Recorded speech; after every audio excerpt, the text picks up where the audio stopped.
Praise the Lord. സെക്കര്യാ പ്രവാചകന്റെ പുസ്തകം,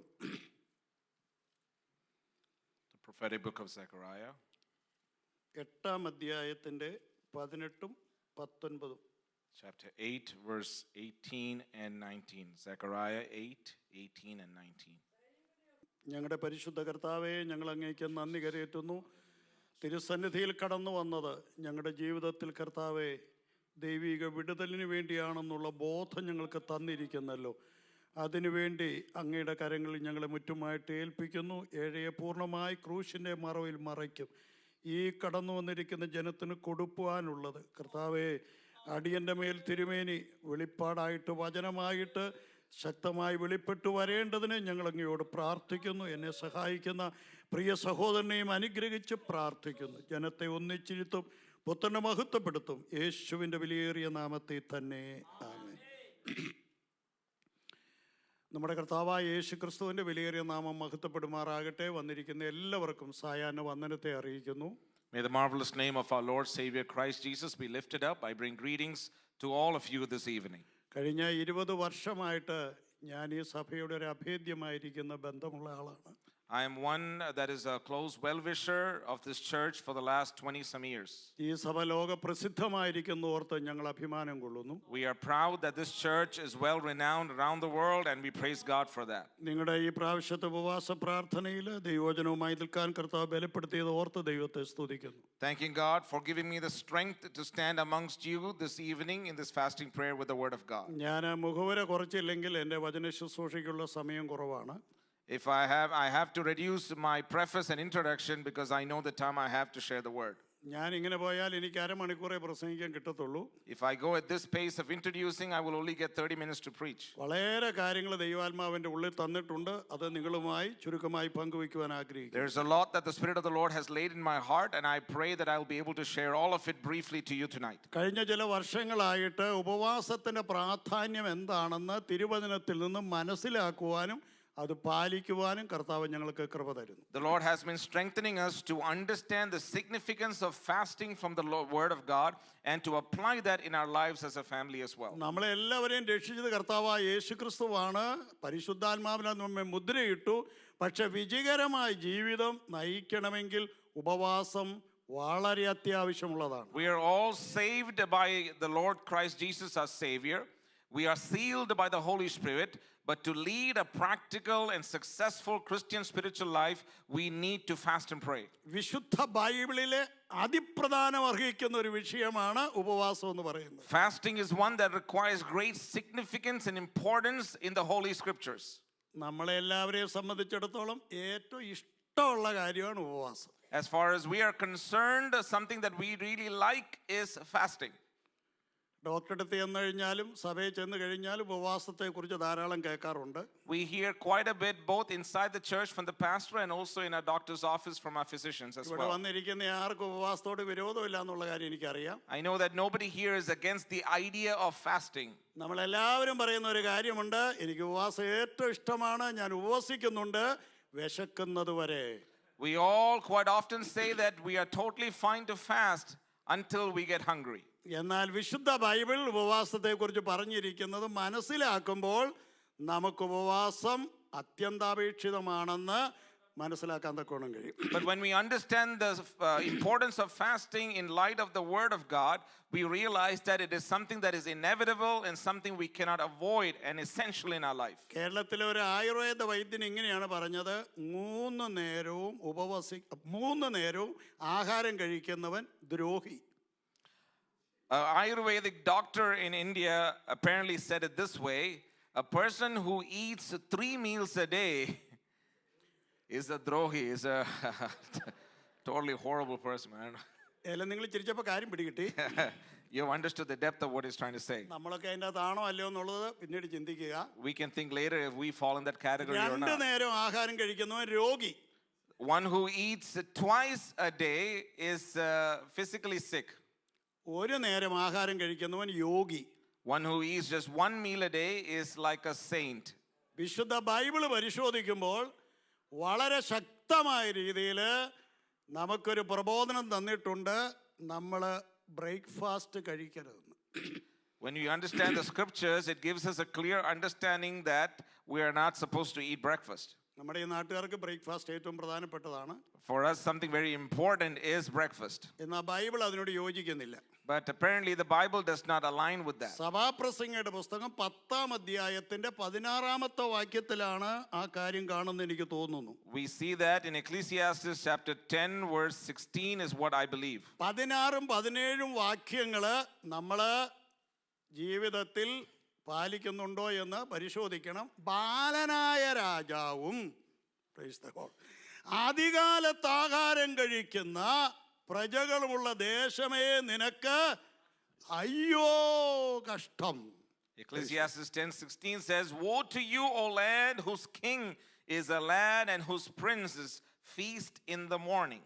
കുലീനപുത്രനായ രാജാവും ബലത്തിനു വേണ്ടി മാത്രം ആഹാരം കഴിക്കുന്ന ദേശമേ നിനക്ക് ഭാഗ്യം.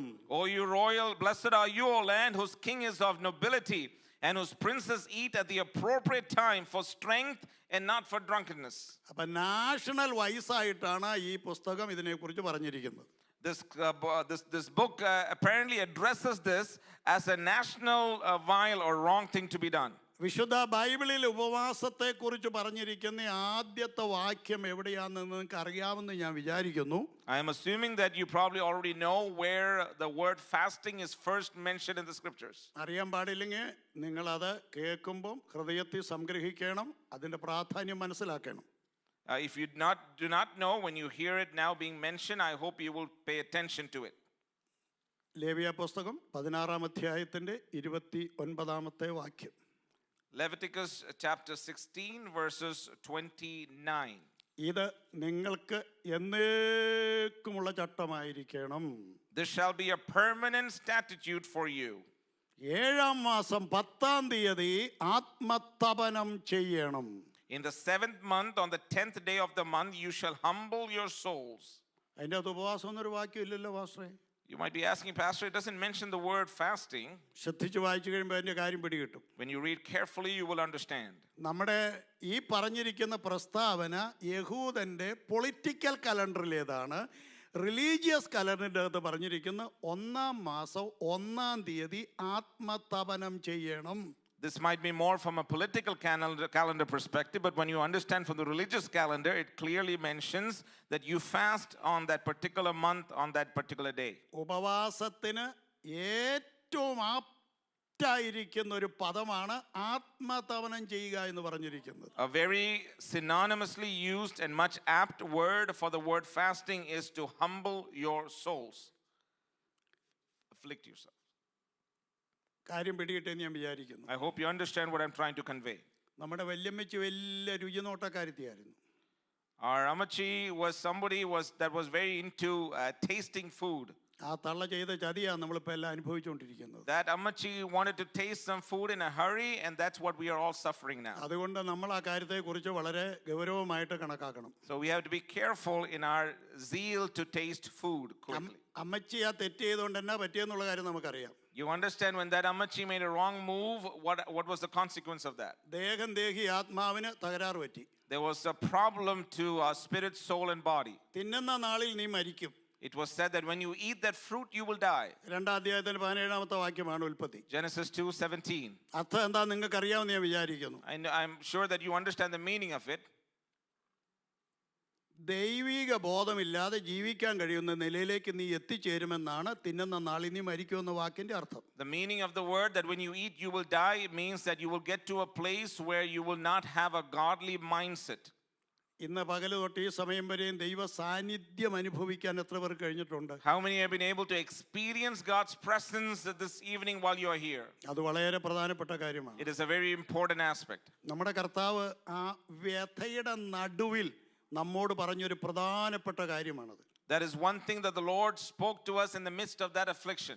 ഞാൻ കഴിഞ്ഞ ആഴ്ച ഈ അറ്റ്ലാന്റയിലെ പാസ്റ്റർ CV ആൻഡ്രൂസിൻ്റെ ബൈബിൾ സ്കൂളിലെ ക്ലാസ് എടുത്തപ്പോൾ ചരിത്രത്തിലെ ഏറ്റവും ചുരുങ്ങിയ സമയം കൊണ്ട് ഏറ്റവും വലിയൊരു കാര്യം കർത്താവ് പറഞ്ഞതാണ് ഞാൻ അവിടെ ഓർപ്പിച്ചത്. What I was sharing at the Atlanta Church of God at the Bible School of CV Andrews while I was teaching them, what I taught them is the greatest thing that the Lord did in the most brief time is what is being mentioned here. അവിടെ ഈ യോഹന്നാന്റെ സുവിശേഷം 13-ാം അധ്യായത്തിൻ്റെ 30-ാമത്തെ വാക്യം തൊട്ട് 18-ാം അധ്യായത്തിൻ്റെ 3-ാമത്തെ വാക്യം വരെ പറയാൻ ഈ 125 വാക്യങ്ങളുണ്ട്. അതെല്ലാം കൂടെ കൂട്ടിക്കഴിഞ്ഞാൽ അത് പറയാൻ വേണ്ടി കർത്താവ് എത്ര സമയമെടുത്തെന്ന് എനിക്കറിയത്തില്ല, ഇവിടെ ഇരിക്കുന്ന ആർക്കും അറിയത്തില്ല.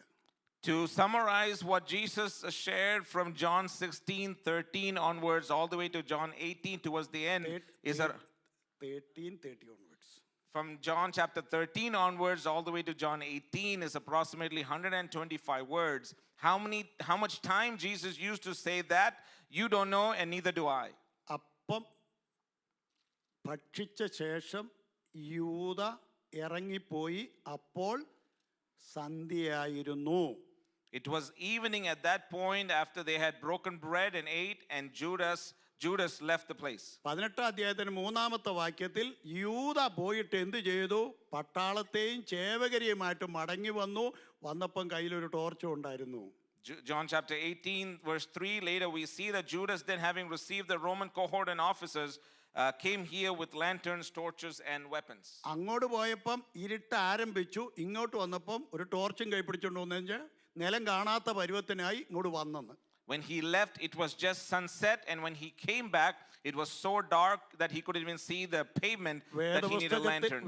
വേദപുസ്തകത്തിൽ വേറെ റെഫറൻസുകൾ ഇല്ലാത്ത ഒരു മഹാസംഭവമാണ് നമുക്കവിടെ കാണുവാൻ തക്കോണം കഴിയുന്നത്. This is an amazing and very profound and great event that we do not see any other passage in scripture. കേട്ടവർക്ക് അതിന്റെ ഗൗരവം അറിയത്തില്ലേലും പറഞ്ഞവൻ അതിന്റെ ഗൗരവം അറിയാമായി. Those who heard did not understand the intensity, yet the one who spoke it understood the gravity of what he said. 15-ാം അധ്യായത്തിൽ കർത്താവ് പറഞ്ഞൊരു കാര്യമുണ്ട്, ഞാൻ സാക്ഷാൽ മുന്തിരിവള്ളിയും എൻ്റെ പിതാവ് തോട്ടക്കാരനുമാകും. In chapter 15 he says that I am the true vine and my father is the vine dresser. പഴയ നിയമത്തിൽ ഞാനൊരു മുളയായിരുന്നു.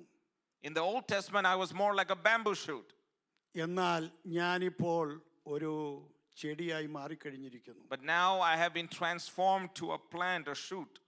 ഞാൻ വെളിപ്പാട് പുസ്തകം 5-ാം അധ്യായം എത്തുമ്പോൾ ദാവീദിന്റെ വേരുള്ളൊരു മഹാവൃക്ഷമായി മാറും. When I come to Revelation chapter 5, I am a grown branch from the shoot of David. എൻ്റെ മുമ്പിൽ അന്ന് മുട്ടുകുത്താത്തവൻ ഒരുത്തനും കാണത്തില്ല. There will not be anyone that does not bow their knee before me in my name. പക്ഷേ എനിക്ക് നിങ്ങളോട് പറയാനുള്ളത്, നിങ്ങൾ എന്നിൽ വസിച്ചാൽ ഫലം കായ്ക്കും. But what I want to tell to you is, if you abide in me, you will bear fruit. അതുകൊണ്ട് ഇന്ന് തൊട്ട് ആ ചിന്തയോടുകൂടി വേണം ഏത് ജോലി ചെയ്താലും ഞാൻ ആരിലാ വസിക്കുന്നത്? ഞാൻ കർത്താവിലാ വസിക്കുന്നത്. Therefore, from here on, whatever you engage in, be mindful of that identity, that who am I? I am in Christ, abiding in Jesus. കർത്താവിൽ വസിച്ചു കഴിഞ്ഞാൽ നടക്കുന്ന ഒത്തിരി കാര്യമുണ്ട്. എൻ്റെ വിഷയം അല്ലാത്തതുകൊണ്ട് ഞാൻ അങ്ങ് ഓർപ്പിച്ചെന്നേ ഉള്ളൂ. അപ്പോൾ അത് ജീവിതത്തിലെ ഏറ്റവും പ്രധാനമായ മടങ്ങി വരവിന് വേണ്ടിയുള്ള അധ്വാനമാണ്. As we are in Christ, there is much I need to say, but that is not my topic here. Yet be mindful that there is much that needs to be done for us to come back to the Father's will. എൻ്റെ ജീവിതത്തിലെ ദൈവിക ബന്ധത്തിലെ ഒരു വലിയ ശത്രുവുണ്ട്. There is a great enemy in my life, in my godly journey. നിങ്ങൾക്കും ഉണ്ട് അത്. You also have it. അതാരാന്നറിയോ? Who is that? നമ്മുടെ മനസ്സ്. Our mind. അതുകൊണ്ട് മനസ്സ് പുതുക്കി രൂപാന്തരപ്പെടാൻ പറഞ്ഞേക്കുന്നു. That's why it says to renew your mind and be transformed. അത് അനുനിമിഷം രൂപാന്തരപ്പെട്ടുകൊണ്ടിരിക്കണം. That you have to daily process of renewing your mind. Connection വിട്ടുപോകാതിരിക്കാൻ എപ്പോഴും ആ ചിന്തയോടെ ഇരിക്കണം. ഏത് വിചാരത്തെയും ക്രിസ്തുവിന്റെ അനുസരണത്തിനായിട്ട് പിടിച്ചടക്കണം. That you have to take into captive every lofty speculation, so you are consistently renewing your mind. അങ്ങനെയുള്ളവർക്കേ കർത്താവിൽ വസിക്കാൻ കഴിയത്തുള്ളൂ. It is only through in those folks that Christ dwells consistently. അപ്പോൾ ഞാൻ ഉൽപ്പത്തി പുസ്തകത്തിലേക്ക് വരട്ടെ. പാപം ചെയ്തു കഴിഞ്ഞപ്പോൾ എന്നാ പറ്റി? ആത്മാവ് മരിച്ചുപോയി, ശരീരം ബലഹീനമായി, ദേഹി തലതിരിഞ്ഞുപോയി. And coming back to Genesis, what happened when they ate the fruit and sinned? Spiritually they died, physically they became weak, and emotionally or mentally they went lopsided. രക്ഷിക്കപ്പെട്ടപ്പോൾ ഇതിന് മൂന്നിനുമുള്ള പരിഹാരം കർത്താവ് ഒരുക്കി. But when you got saved, you found the resolution to all three of this. രക്ഷിക്കപ്പെട്ടു, ആത്മാവിന്റെ വീണ്ടെടുപ്പ് നടന്നു. When you got saved, you found the redemption of your spiritual body. രക്ഷിക്കപ്പെട്ടുകൊണ്ടിരിക്കുന്നു, ദേഹിയുടെ വീണ്ടെടുപ്പ് നടന്നുകൊണ്ടിരിക്കുന്നു. And as you continue to walk in this sanctified journey, your soul is being continued to be redeemed. രക്ഷിക്കപ്പെടും, ദേഹത്തിന്റെ വീണ്ടെടുപ്പ് മാംസരക്തങ്ങൾക്ക് ദൈവരാജ്യം അവകാശമാക്കാൻ കഴിയത്തില്ല. And when that salvation journey is complete, your whole body is made whole, cannot be compared to flesh and blood. അതുകൊണ്ടാണ് അഫ്ലിക്റ്റീവർ soul എന്ന് അവിടെ പറഞ്ഞിരിക്കുന്നത്. That is why it is mentioned there as an afflicted soul, or humble your soul. മലയാളത്തിലെ ഏറ്റവും നല്ല വാക്കാണ് ഉപയോഗിച്ചിരിക്കുന്ന ആത്മതാപനം ചെയ്യുക. One of the best words in Malayalam is what is used there, which means humbling, you are afflicting your soul. ഈ ലേവ്യ പുസ്തകം 23 അധ്യായത്തിന്റെ 29 വാക്യത്തിൽ പറഞ്ഞ ആത്മതപനം ചെയ്യാത്തവനെ തല്ലിക്കൊല്ലണമെന്ന്. And what Leviticus 23:29 says is the one that does not humble or afflict their soul, what the word scripture says is to put them to death. അപ്പം നമ്മളൊക്കെ ആ നിരയിലാ നിൽക്കുന്നേന്നുള്ള ചിന്ത എല്ലാവർക്കും ഉണ്ടായിരിക്കണം. I pray that all of us will have that mindset in what God's will and His grace reminds us. നമ്മുടെ കയ്യിലിരിക്കുന്ന ബൈബിളിന്റെ അകത്ത് അഭിപ്രായമല്ല പറഞ്ഞിരിക്കുന്നത്, അധികാരത്തോടുള്ള പ്രഖ്യാപനമാണ് പറഞ്ഞിരിക്കുന്നത്. What is written in the word of God that is in your hands is not opinions, but instructions that is to be done with authority. നിങ്ങൾക്കറിയാമെന്ന് വിചാരിക്കുന്നു, മത്തായിയുടെ സുവിശേഷം 5-ാം അധ്യായത്തിന്റെ 18-ാമത്തെ വാക്യവും 24-ാം അധ്യായത്തിന്റെ 35-ാമത്തെ വാക്യവും 5-ന്റെ 18, 24-ന് 35. ഞാൻ വേഗം പറഞ്ഞേക്കാം. ആകാശവും ഭൂമിയും ഒഴിഞ്ഞു പോയാലും ഈ ന്യായപ്രമാണത്തിന്റെ വള്ളിക്കോ പുള്ളിക്കോ മാറ്റം വരത്തില്ല. What is written in Matthew 5:18 and Matthew 23:24, I believe it's what reminds us that even if the world might change, what is written in the scripture will not change. 5-ന്റെ 18 ന്യായപ്രമാണം എന്നാ പറഞ്ഞിരിക്കുന്നെങ്കിൽ 24-ന്റെ 35 പറഞ്ഞിരിക്കുന്ന എൻ്റെ വായിലെ വാക്കുകൾ എന്നാ പറഞ്ഞിരിക്കുന്നത്. If in chapter 5 it says the law, in chapter 24 it says the words that come out of my mouth, my words will not pass away. അപ്പം അതുകൊണ്ട് പഴയ നിയമത്തിലെ ഒരു വാക്ക് മാറ്റാൻ എനിക്കോ നിനക്കോ അനുവാദമില്ല. So therefore we do not have the authority to change anything from the word of God or for the Old Testament per se. പുതിയ നിയമത്തിൽ ഒരു വാക്ക് മാറ്റാനും എനിക്ക് നിനക്ക് അവകാശമില്ല. We neither do have the authority or license to change anything from the New Testament. അത് തന്നെയാ വെളിപ്പാട് പുസ്തകത്തിൽ പറഞ്ഞത്. ദൈവവചനവും യേശുക്രിസ്തുവിന്റെ സാക്ഷ്യവും അർത്ഥം എന്നാ? പഴയ നിയമവും പുതിയ നിയമവും. That is why it's reminded in Revelation because of the word of God and the testimony through Christ Jesus, which connects both the Old and the New Testament. അതുകൊണ്ട് ഈ പുസ്തകത്തിന്റെ ഇത്ര വലിയ പ്രാധാന്യമുണ്ടെങ്കിൽ ഈ വിഷയത്തിനും തുല്യ പ്രാധാന്യമുണ്ട്. So therefore, if this is very significant in the word of God, what is being mentioned here also has its equal ഇത് importance. നിങ്ങൾക്ക് എന്നേക്കുമുള്ള ചട്ടമായിരിക്കണം. Let this be a statute for us permanently. 7-ാം മാസം 10-ാം തീയതി ആത്മതപനം ചെയ്യണം. That on the 7th month, the 10th day, we have to afflict or humble our souls. കത്തോലിക്ക ബൈബിളിലെ ആത്മതപനം എന്നല്ല, ഉപവാസം തന്നെ In എഴുതിയിരിക്കുന്നത്. the Catholic translation, it says not just afflicting your soul, but literally the word fasting. നമ്മുടെ ഈ പ്രയോഗത്തിന്റെ അകത്ത് നമ്മളിൽ നടക്കേണ്ട ചില പ്രക്രിയകളാണ് പറഞ്ഞിരിക്കുന്നത്. What is mentioned is things that need to work in us when we submit ourselves through this process. ലേവ്യ പുസ്തകത്തിന്റെ അകത്ത് 46 പ്രാവശ്യം പ്രായശ്ചിത്തം എന്നുള്ള പദം കാണാം. പ്രൊപ്പീസിയേഷൻ. We see the word propitiation 46 times in the Leviticus book. എന്തിനാ ഇതിന് മാത്രം ഇട്ടേക്കുന്നേ?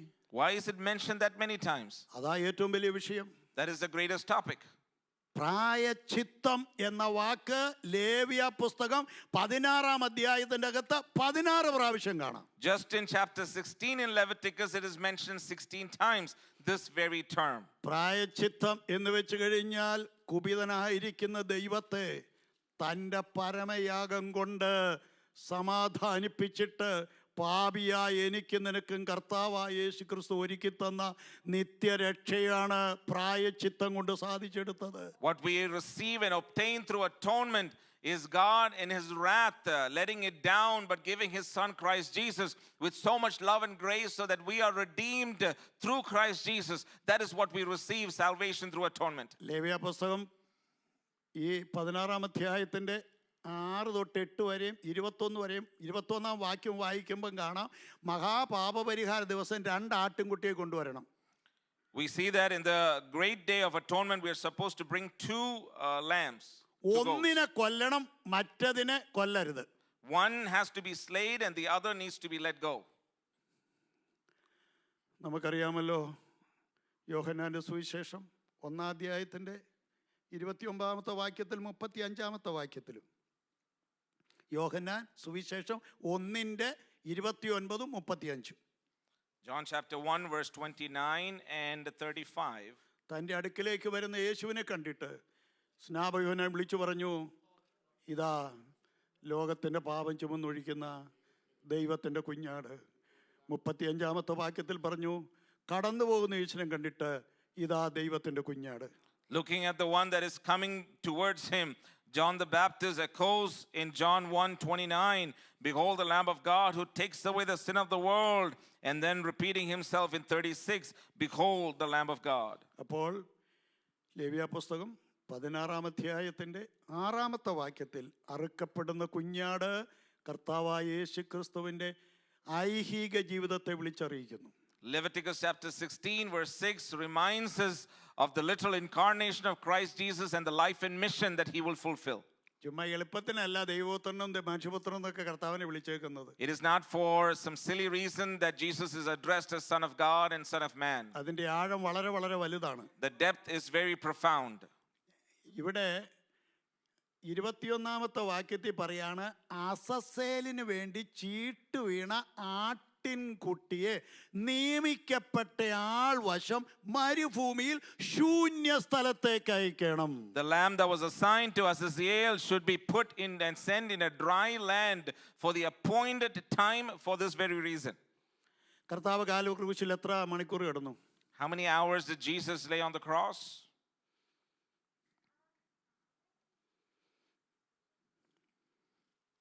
മർക്കോസിന്റെ സുവിശേഷം 15-ാം അധ്യായത്തിൻ്റെ 25-ഉം 33-ഉം വാക്യങ്ങൾ വായിക്കുമ്പോൾ 6 മണിക്കൂർ കർത്താവ് കാൽവരിയിൽ കിടന്നു. When you understand from Mark chapter 15 and the last hours of Christ on the cross, we can infer from it that approximately 6 hours is what Jesus laid on the cross. Markose 15-ന്റെ 25, 33. Mark chapter 15, 25 and verse 33. 6 മണിക്കൂർ ക്രൂശിൽ കിടക്കുക എന്ന് ചിന്തിക്കാൻ കഴിയുന്ന കാര്യമാണ്. Are you even able to comprehend someone lying on a cross for 6 hours? 3 മണിക്കൂർ കഴിഞ്ഞപ്പം സൂര്യൻ ഇരുണ്ടു. After 3 hours, the sun became dark. ദൃശ്യലോകത്തിന് വേണ്ടി 3 മണിക്കൂർ, അദൃശ്യലോകത്തിന് വേണ്ടി 3 മണിക്കൂർ. For the visible world, 3 hours. Then in the dark moment, another 3 hours. അങ്ങനെ വൈകുന്നേരം 3 മണിയായപ്പോൾ നിവൃത്തിയായി എന്ന് പറഞ്ഞ് യേശു പ്രാണനെ വിട്ടു. And in the late afternoon, around 3 o'clock, he left his soul after saying, "It is finished." ലേവ്യ 16-ന്റെ 6-ൽ അറുക്കപ്പെട്ടത് ആദ്യത്തെ 3 മണിക്കൂർ സഹിച്ച വേദന, തുടർന്ന് മരുഭൂമിയിൽ ശൂന്യസ്ഥലത്തേക്ക് പോയ കർത്താവായ യേശു ക്രിസ്തുവിനെ നാം കാണുന്നത് ഇരുട്ടുള്ള ഉച്ച തൊട്ട് 3 മണി വരെ ഇരുട്ടുള്ള സമയത്ത് അവൻ ചില കാര്യങ്ങൾ ചെയ്യുകയായിരുന്നു. To symbolize the same shadowing, the first goat that we see in Leviticus 16:6, the one that was slain, is similar to Christ that laid on the cross that everybody could see him.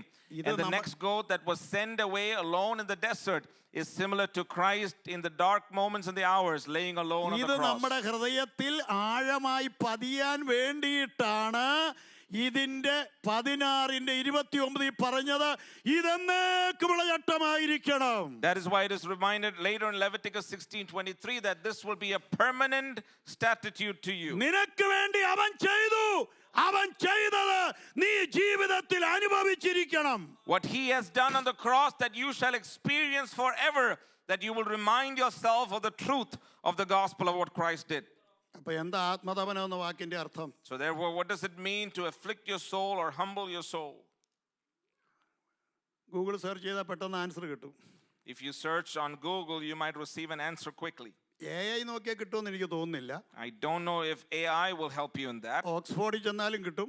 you might receive an answer in Oxford as well. അപ്പം ഞാനത് മനസ്സിലാക്കി ഞാൻ പെട്ടെന്ന് അങ്ങ് പറയാം. What I understood, I'm going to share with you real quick.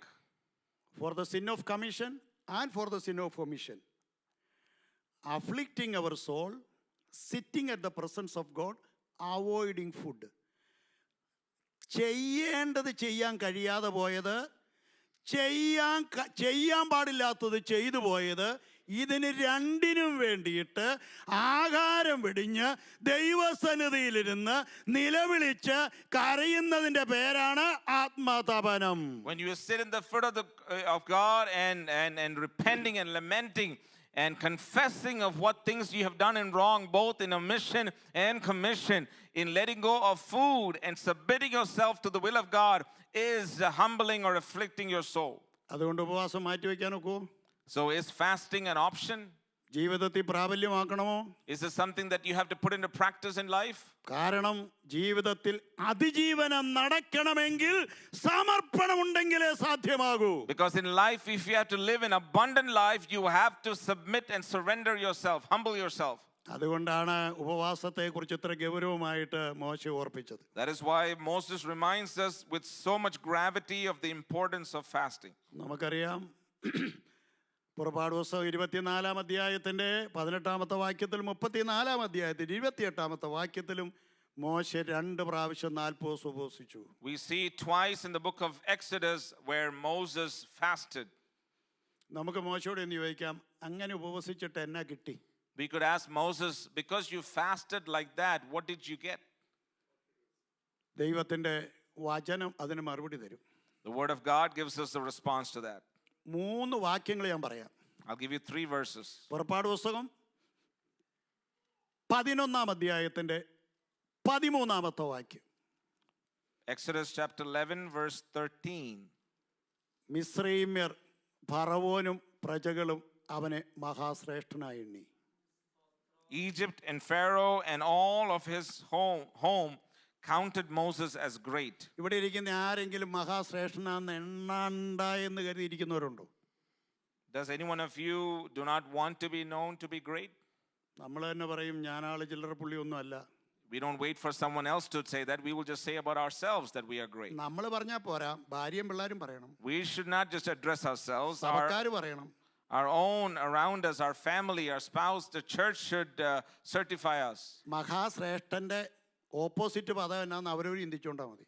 If you're not able to get to that, just understand the antonym, the opposite of greatness. മോശ അത്ര മോശക്കാരനൊന്നും അല്ലായിരുന്നു. ദൈവസന്നിധിയിലിരുന്ന് 2 പ്രാവശ്യം 40 പ്രാവശ്യം ഉപവസിച്ച് ഏറ്റെടുത്തൊരു വലിയ കൃപയായിരുന്നു മഹാശ്രേഷ്ഠൻ. Moses was not just an ordinary man. He took time to sit in God's presence twice, fasting for 40 days, and receive the grace of God by which he was affirmed by others as one being great. അടുത്തത് സംഖ്യാപുസ്തകം 12-ാം അധ്യായത്തിൻ്റെ 3-ാമത്തെ വാക്യവും 7-ാമത്തെ വാക്യവും. സംഖ്യ 12-ന്റെ 3-ഉം 7-ഉം. സംഖ്യ 12-ലെ സംഭവം അറിയാമല്ലോ, കുടുംബ പ്രശ്നമാണെന്ന് അറിയാമല്ലോ. അച്ചാച്ചനും ചേച്ചിയും കൂടെ ആരോട് വഴക്കുണ്ടാക്കുകയാണ്? മോശയോട് പറഞ്ഞ് വഴക്കുണ്ടാക്കുകയാണ്. വിഷയം എന്താ? കല്യാണക്കാര്യമാണ്. പക്ഷെങ്കിൽ 12-ന്റെ 3-ൽ നാം ഇങ്ങനെ വായിക്കുന്നു, മോശ ആരായിരുന്നു? ആദിസൗമ്യനായിരുന്നു. When we come to Numbers chapter 12 verse 3, we understand the background is a conflict in the family between the siblings regarding a marital issue. But in the response of all that, we see how Moses is addressed as he was a man that was very humble. Numbers 12:3. നമ്മളെല്ലാവരും രാത്രി ഉറങ്ങുമ്പോൾ നല്ല സൗമ്യരായിരിക്കും അല്ലേ?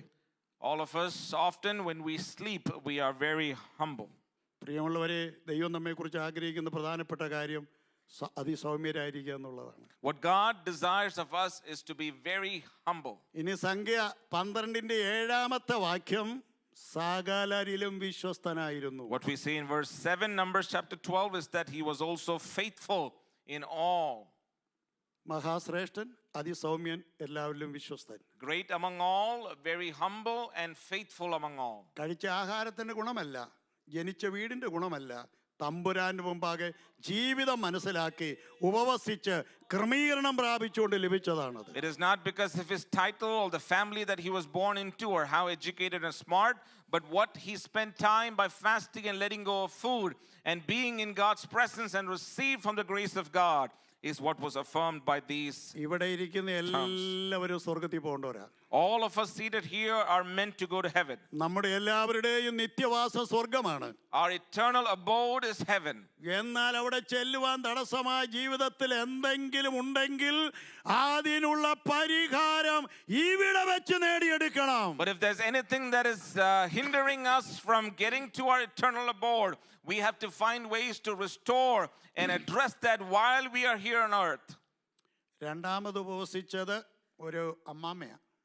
The second person that we see that fasted was a lady. പുള്ളിക്കാരത്തിൻ്റെ പേര് ഹന്നാമ്മച്ചിന്ന്. Her name was Hannah. ഒന്ന് ശൗമേലിൽ നമുക്ക് കാണാൻ തക്കോണം കഴിയും. We see that in 1 Samuel. വിഷയമെല്ലാം നിങ്ങൾക്കറിയാം, ഞാൻ വിശദീകരിക്കുന്നില്ല. അവർ ശീലോവിൽ പ്രാർത്ഥനയ്ക്ക് ചെന്ന് കഴിഞ്ഞപ്പോഴേ ചെല്ലുമ്പോഴേ എന്താണ് അഭിപ്രായ വ്യത്യാസവും മുഖഭാവത്തിൻ്റെ മാറ്റവും കൊണ്ട് വളരെ വേദനയോടാണ് അവൾ ആലയത്തിൽ ചെന്നത്. When we see that in Shiloh, when she went to pray, because of her countenance and expression, she was very distressed. പ്രാകാരത്തിലെ പരിപാടി കഴിഞ്ഞു, എല്ലാവരും ശാപ്പാട് കഴിഞ്ഞു, ഹന്ന ഭക്ഷിച്ചില്ല എന്ന് അവിടെ കാണാൻ കഴിയും. We see that even though everybody were done eating, Hannah did not eat or drink. She was greatly distressed. പ്രാകാരത്തിൽ പരിഹാരമില്ലെങ്കിൽ വീട്ടിലേക്ക് മടങ്ങുന്ന വിഷയമില്ല. ഉപവസിച്ചുകൊണ്ട് ഞാൻ വിശുദ്ധ സ്ഥലത്തേക്ക് കടക്കും. If there is no answer at the outer courts, I'm not going to give up. I'm going to press on and move forward by fasting and spending time in God's presence.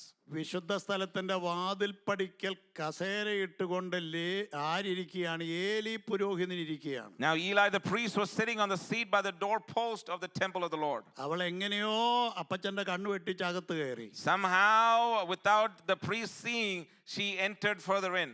അവിടെ ഇരുന്ന് അവൾ ഉള്ളം പകരുവാൻ തക്കവണ്ണം തുടങ്ങി. There she poured out, wept bitterly in distress to the Lord. അവൾ അവിടെ എന്താ ചെയ്തെന്നുള്ളത് 1-ാം അധ്യായത്തിന്റെ 28-ാമത്തെ വാക്യത്തിലും 2-ാം അധ്യായത്തിന്റെ 20-ാമത്തെ വാക്യത്തിലും കാണാം. We see in 1 Samuel 1 verse 28 and chapter 2 verse 20 exactly what Hannah meant to do in prayer. ഈ സ്ത്രീ യഹോവയ്ക്ക് കഴിച്ച നിവേദ്യ നിമിത്തം യഹോവ ഇവൾക്കൊരു പുരുഷ പ്രജയെ കൊടുക്കട്ടെ. Because of the vow she made in the presence of God, the Lord blessed her with a male child.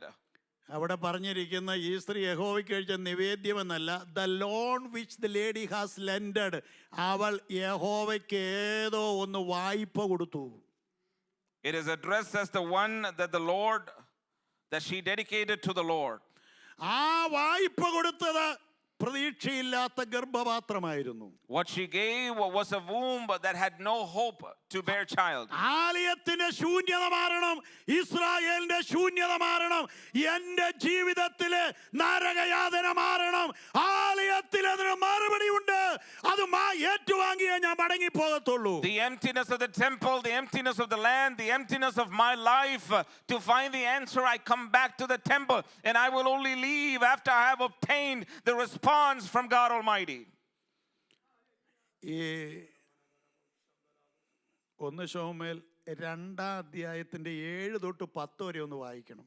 When we read 1 Samuel chapter 2 verse 7 through 10, 1 ശമൂവേൽ 2-ാം അധ്യായത്തിന്റെ 7 തൊട്ട് 10 വരെ 2 മഹൽ സംഭവങ്ങളാണ്.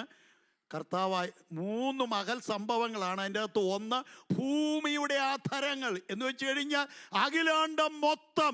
2-ാമത്തെ കാര്യം എൻ്റെ അഭിഷിക്തൻ. 3-ാമത്തെ കാര്യം ഭൂസീമവാസികൾ. we see 3 things in 1 Samuel chapter 7 through 10.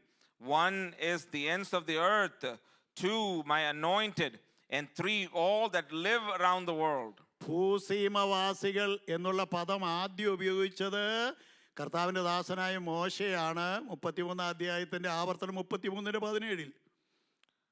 The first time we see that is the word is used is Deuteronomy chapter 33 verse 17 by Moses himself.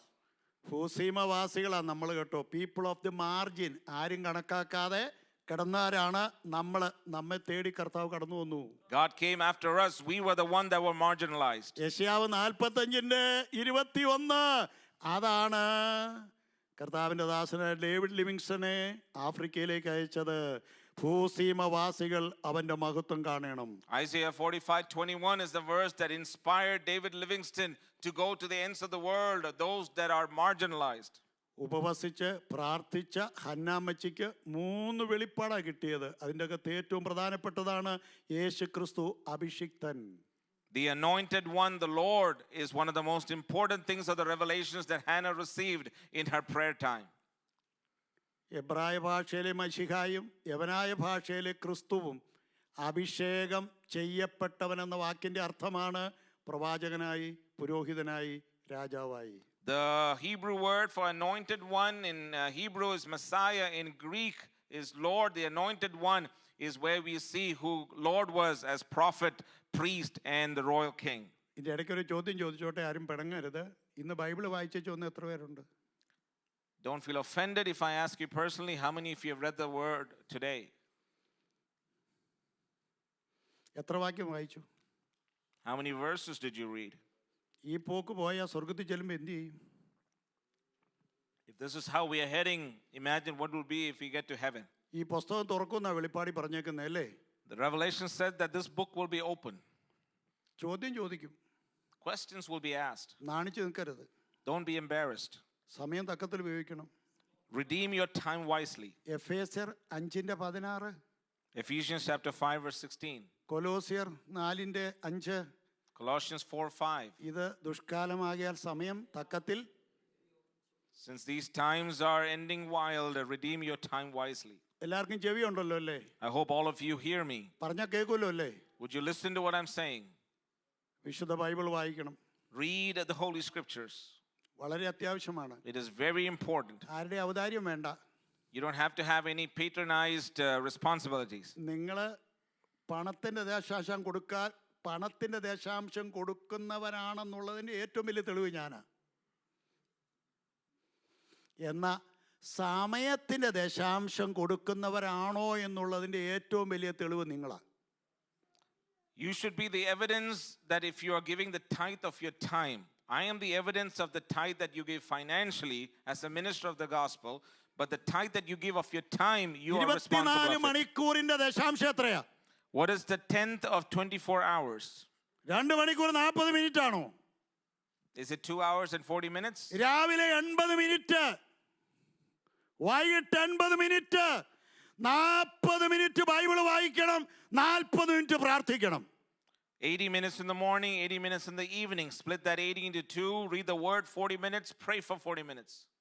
നിർബന്ധമായ കാര്യമാണ്. This is something that needs to be followed. അത് ജോസ് പാസ്റ്റർക്കും സതീഷ് പാസ്റ്റർക്കും പിന്നെ അവരുടെ ഭാര്യമാർക്കും വേണ്ടിയല്ല, നമുക്ക് എല്ലാവർക്കും വേണ്ടിയാണ്. This is not just for a few, but for all of us here.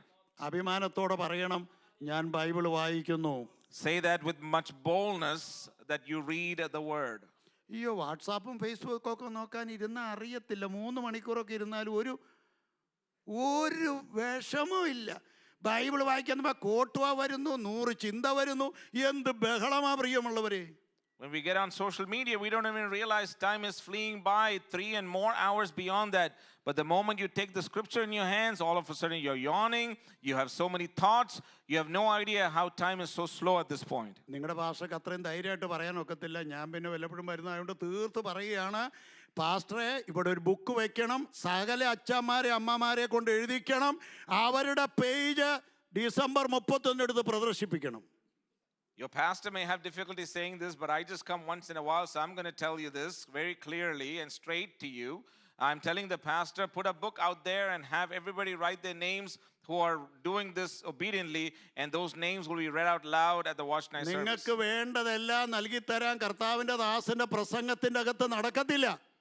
It is hard for the pastor to give you everything you need from just a Sunday sermon. പുസ്തകത്തിന് കഴിയും. But this book can give you what you need. ഇത് നീ ഉപയോഗിക്കാൻ കടപ്പെട്ട വ്യക്തിയാണ്. You are obliged to live according to this word of God. പഴയ നിയമത്തിൽ 829 അധ്യായങ്ങൾ.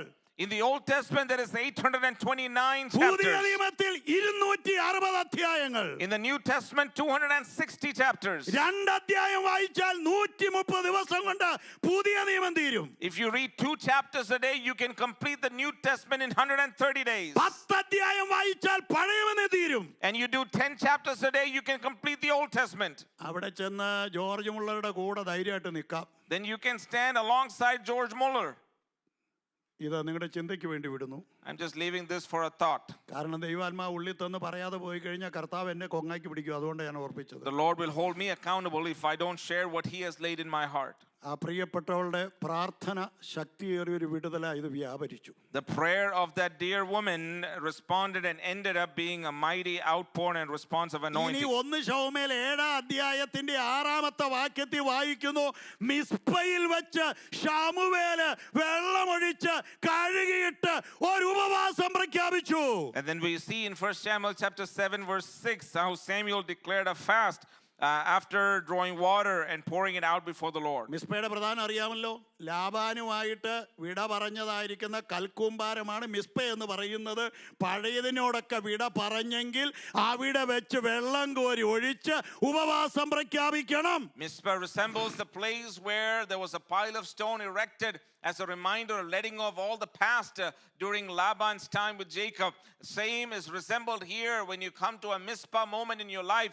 You put together all the past and let it go and wash it away by fasting and praying. ഗതികെട്ടവനെ അഭിഷേകം ചെയ്തതുകൊണ്ട് തുടർന്ന് ഉപവാസം തീർന്നു. Because the Lord anointed the one that was not obedient, the principle of fasting also ceased in the land. അവന്റെ തല പോയപ്പോൾ ഉപവാസം തുടങ്ങി. But when his head was 1 ശമൂവേൽ 31 അധ്യായത്തിന്റെ 13 വാക്യം. we see in 1 chapter 31 the consequence and the result of the life of ശൗലിന്റെ Saul. മരണം കഴിഞ്ഞപ്പോൾ അവർ ഉപവാസ ദിനങ്ങളെ പ്രഖ്യാപിച്ചെന്ന് കാണുന്നു. After the death of Saul, they declared the days of fast, is what we see in 1 Samuel 31. അടുത്തയാള് കർത്താവിന്റെ ദാസനായ ദാവീദാണ്. The next person we see that fasted is the man of God, servant of God, David. ചരിത്ര പുസ്തകം വായിച്ചു കഴിഞ്ഞാൽ ദാവീദ് മോൻ മരിച്ചപ്പോൾ ഉപവസിച്ചെന്നേ വായിക്കുന്നുള്ളൂ. When we read the historical books, all we learn is that when his son died, David fasted. എന്നാൽ സങ്കീർത്തനം വായിച്ചു കഴിഞ്ഞാൽ ദാവീദിന്റെ ഉപവാസത്തിന്റെ വീര്യം കാണാം. But when we read the Psalms, we understand the greatness of David's fasting. നമ്മുടെ എല്ലാം ബൈബിളിൽ ചെളിപറ്റിയിരിക്കുന്ന എവിടാ? What part of the scripture is it really soiled in our Bibles?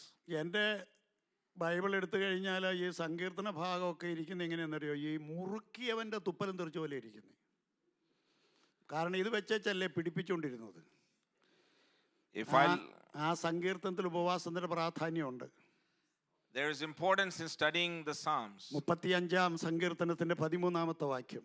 Psalm 35 verse 13.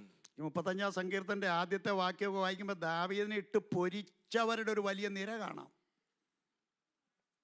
Psalm 35, you see a list of situations that David had because of his enemies. എന്നാൽ അവർക്ക് ദീനം പിടിച്ചു. But they all had their own afflictions. ദാവീദ് 2 hallelujah പറഞ്ഞു.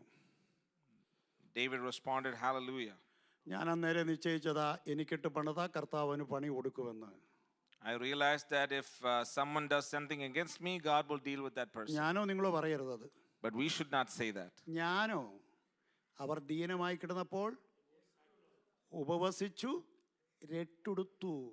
But what did I do when they afflicted me, when they were sick? My clothing was sackcloth, and I humbled my soul with fasting. 35:13. അപ്പോൾ ഒരു കാര്യം ഓർക്കണം പ്രിയമുള്ളവരെ, ദാവീദിന് മറ്റുള്ളവർക്ക് പീഡ വരുമ്പോൾ ഉപവസിക്കുന്ന രീതി ഉണ്ടായിരുന്നു. So David had a lifestyle when others were afflicted or afflicting him, he would respond in fasting.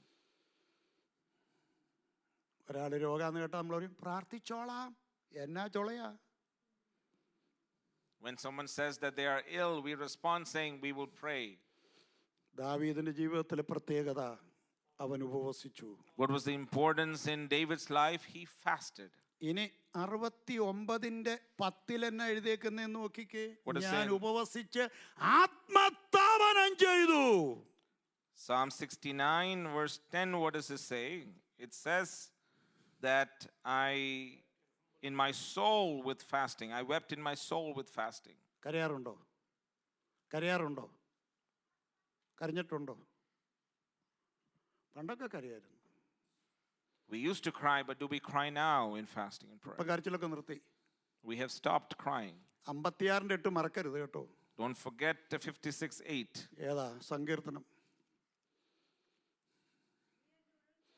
ആമേൻ. നീ എൻ്റെ ഉഴൽച്ചകൾ എണ്ണുന്നുവല്ലോ, എൻ്റെ കണ്ണുനീർ നിന്റെ തുരുത്തിയിൽ ആക്കി വെക്കണമേ, അവ നിന്റെ പുസ്തകത്തിലില്ലയോ? Don't forget Psalm 56:8. Put my tears in your bottle. Are they not in your book? ദൈവത്തിന്റെ പൈതലേ, കരഞ്ഞ് ഉപവസിച്ചു. Child of God, weep and fast and pray. കരഞ്ഞ് ഉഴപ്പുമല്ല, അനുതാപത്തോടുകൂടെ ഞാൻ ആത്മതപനം ചെയ്തു. It is not weeping and being idle and lazy, but weeping and fasting and afflicting your soul and praying. മോശ പറഞ്ഞ അതേ കാര്യം ഞാൻ അനുഷ്ഠിച്ചു. The same thing that Moses asked us to do, I have implemented and done in my life. ഇനി 109 സങ്കീർത്തനത്തിന്റെ 24 വാക്യാണോ നോക്കിക്കേ. Psalm 109 verse 24, if my memory serves me right. 109:24 വായിച്ചോ.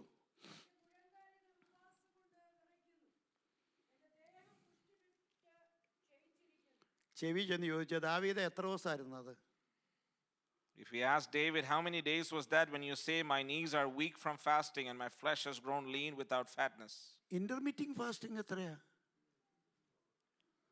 How does intermittent fasting work? ദാവീദ് പറയാ, ഉപവസിച്ച് ഊപ്പാട് വന്നെന്ന്. David is saying that he became weak from fasting. എഴുന്നേറ്റ് മുമ്പ് വിറയ്ക്കുന്ന പരുവായെന്ന്. When he stood up, he couldn't stand straight. He felt lean. ഇതൊന്നും ഞാൻ നിങ്ങളെ പറഞ്ഞു മനസ്സിലാക്കേണ്ട കാര്യമില്ല, നിങ്ങൾക്കിത് അറിയാം. പക്ഷെ ജീവിതത്തിൽ പാലിക്കുവാൻ ഇതൊരു പ്രബോധനമായി കാണുക. I know you are aware of this. I'm just exhorting this to you as a reminder to apply this in your life.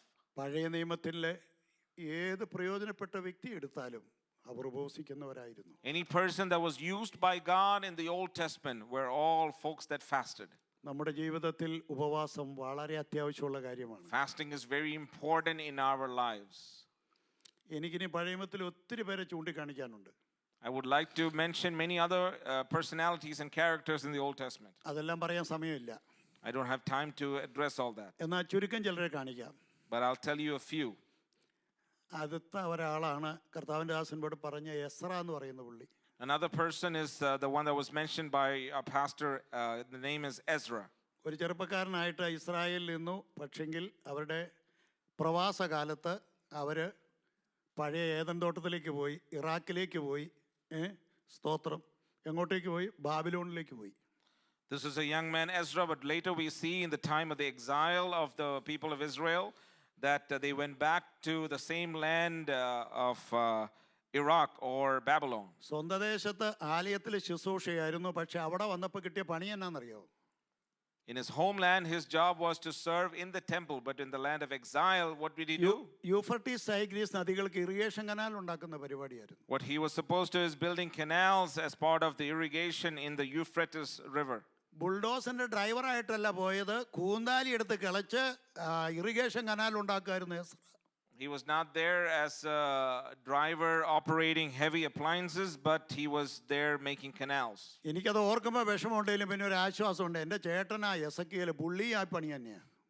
When I think about that, I don't feel too bad because his other brother Ezekiel also did the similar fashion. Ezra പണിത കനാലിന്റെ പേര് അഹോവ canal എന്നാണ്. എസക്കിയേൽ പണിത കനാലിന്റെ പേര് കേബാർ canal എന്നാണ്. The canal that Ezra built was Ahava, and the canal that Ezekiel built was Kebar. ഏതായാലും ഒരു ദിവസം എവിടെ നിന്നോ ബൈബിൾ കൈ കിട്ടി. Somehow at some point they got the scrolls, the word of God. എസ്രയുടെ പുസ്തകം 7-ാം അധ്യായത്തിന്റെ 10-ാമത്തെ വാക്യം. Ezra chapter 7 verse 10. പരിശോധിച്ചു, അനുസരിച്ച് നടന്നു.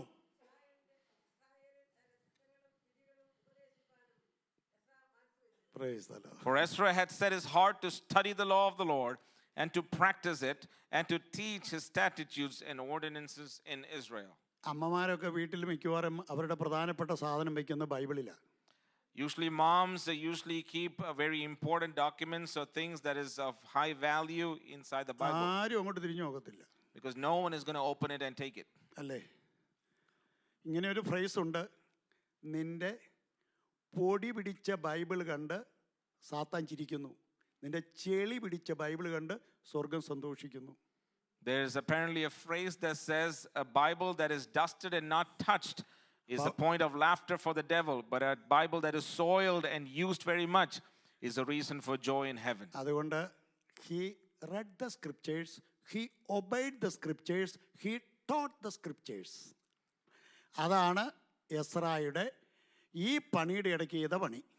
This is what Ezra did while he was in the land of exile, is he studied, he practiced and taught the scriptures. 7:15 അറിയാമല്ലോ, ഉടനെ ആണ്ടടാ രാജാതിരാജാവ് പുള്ളിക്ക് എഴുത്തയച്ചേക്കുന്നു. Immediately what we see in verse 11 is the king gave a decree to Ezra. അത്യുന്നതന്റെ പുസ്തകം നീ പരിശോധിച്ചാൽ അവന്റെ കീഴെയുള്ളവനെ തമ്പുരാൻ നിനക്കെഴുത്തയക്കും. If you start studying the word of God, God will deal with the people that is of authority to respond in the right manner. നിങ്ങൾ വീട്ടിൽ പോയി വായിച്ചോ, ബാക്കിയെല്ലാം കൂടെ കണക്കൂട്ടി കഴിഞ്ഞാൽ ഏകദേശം 1000 ചില്ലുവാനം ടൺ സ്വർണം മടക്കി ഇസ്രായേലിലേക്ക് കൊണ്ടുപോകണം.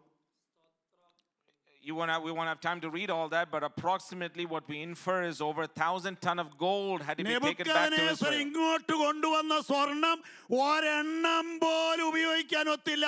ഒരു ചെറുപ്പക്കാരനെ സ്പെയർ ഉപയോഗിക്കാൻ വേണ്ടി ആലയത്തിലെ പാത്രത്തില് മദ്യം പകർന്നേ ഉള്ളൂ, വെടി തീർന്നു.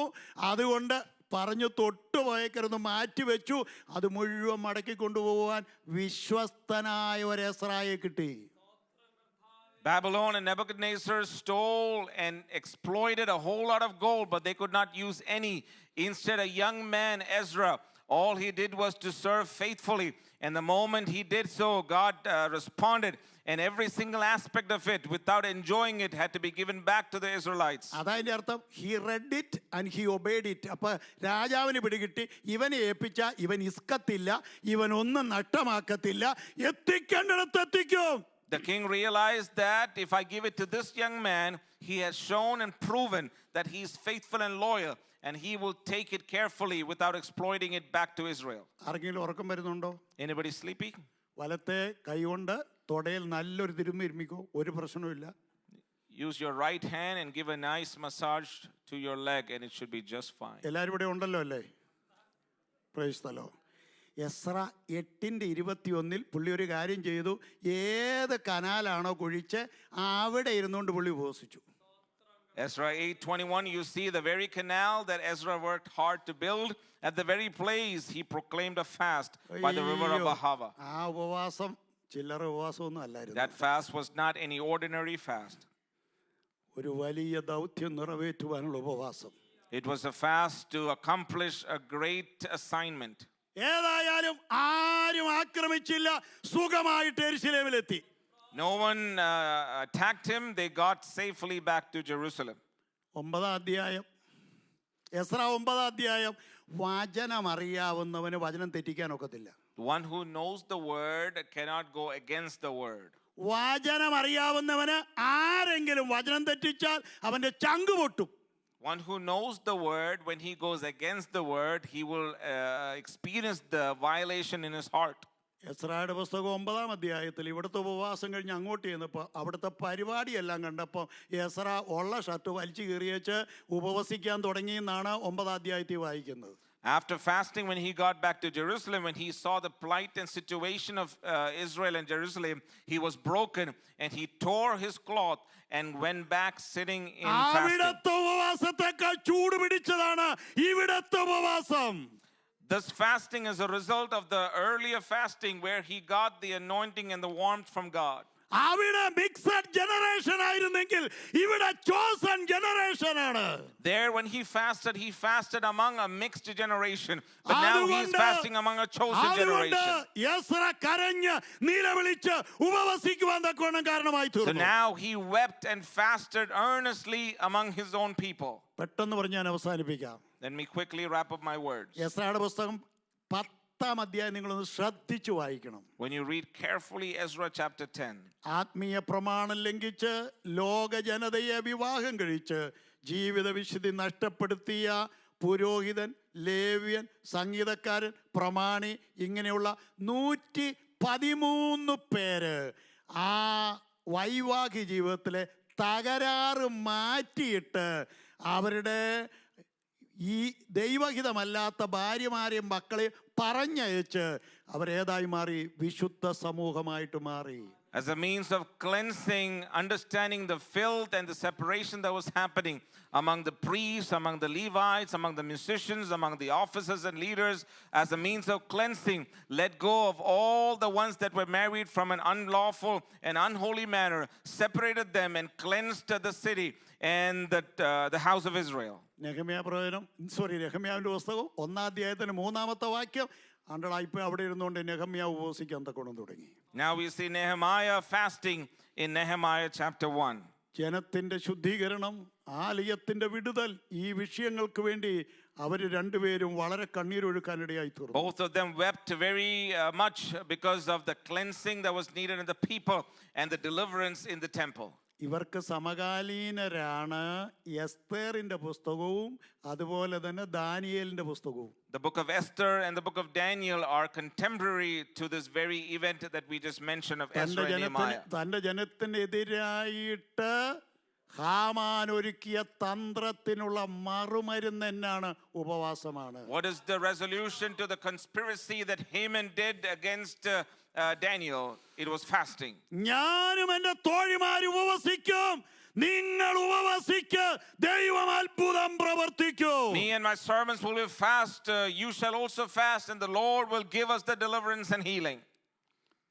ഈ ഒരു ഹോംവർക്ക് തരിക കേട്ടോ, ആരും വിഷമിക്കരുത്. നാളെ ഞാൻ ചോദിക്കും, അതുകൊണ്ട് നാളെ ഞാൻ വരണ്ടെന്നുണ്ടെങ്കിൽ ഹോംവർക്ക് പഠിച്ചുകൊണ്ട് വരണ്ട.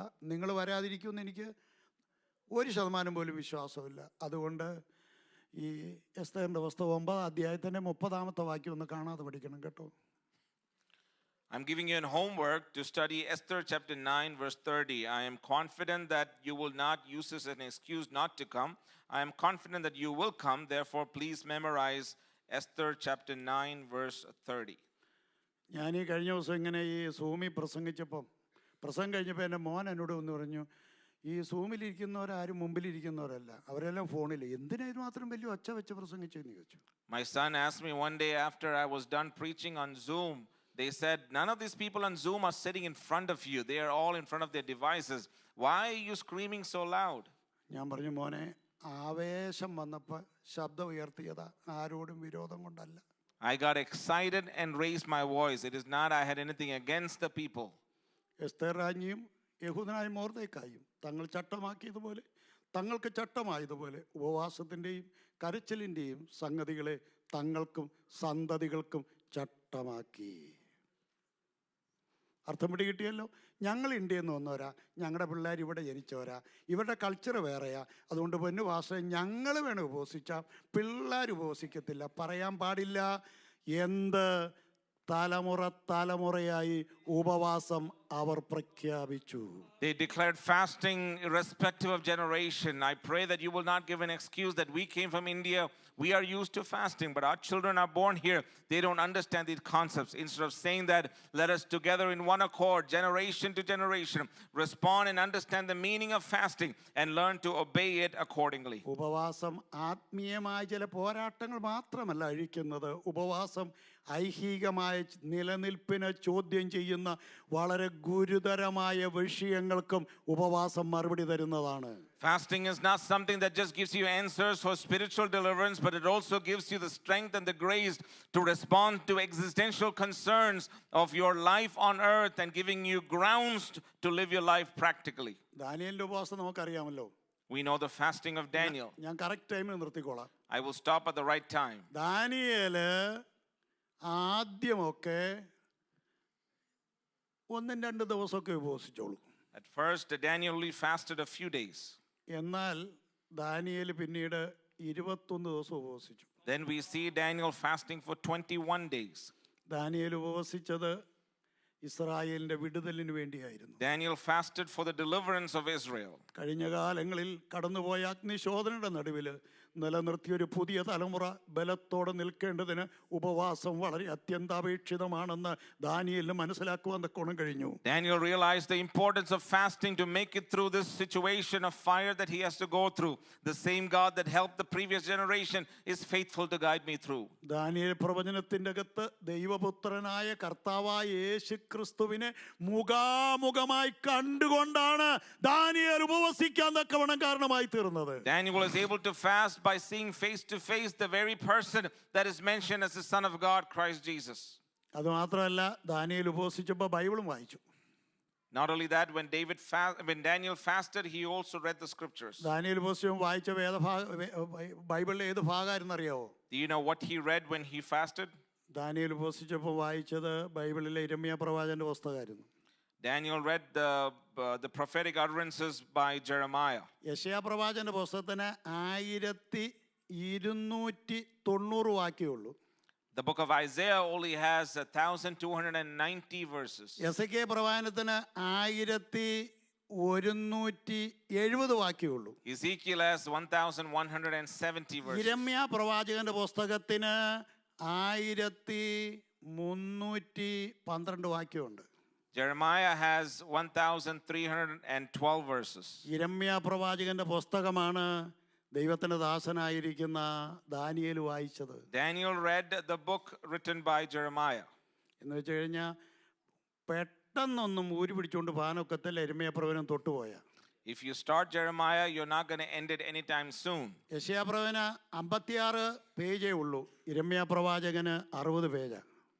Isaiah has only 53 pages. Jeremiah has about 60 pages. അതുകൊണ്ട് ദൈവത്തിന്റെ ദാസനായിരിക്കുന്ന ദാനിയേൽ യിരെമ്യാ പ്രവചനം വായിച്ച് തങ്ങളുടെ സമൂഹത്തിന്റെ കഴിഞ്ഞകാല ചരിത്രം മനസ്സിലാക്കി ദൈവത്തിന് മുമ്പാകെ നിലവിളിക്കുവാൻ തക്കവണ്ണം തുടങ്ങി.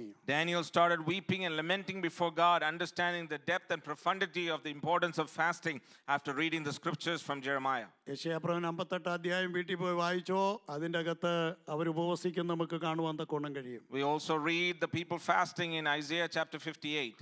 ഉറപ്പ് തരികയാണ്, ഉപവസിച്ചാൽ സ്വഭാവം മാറും. I'm giving you a confirmation, if you fast, your character will change. ഉപവസിച്ചാൽ ഭവനത്തിന്റെ കെട്ടുകൾ അഴിയും. If you fast, bondages in your homes will change.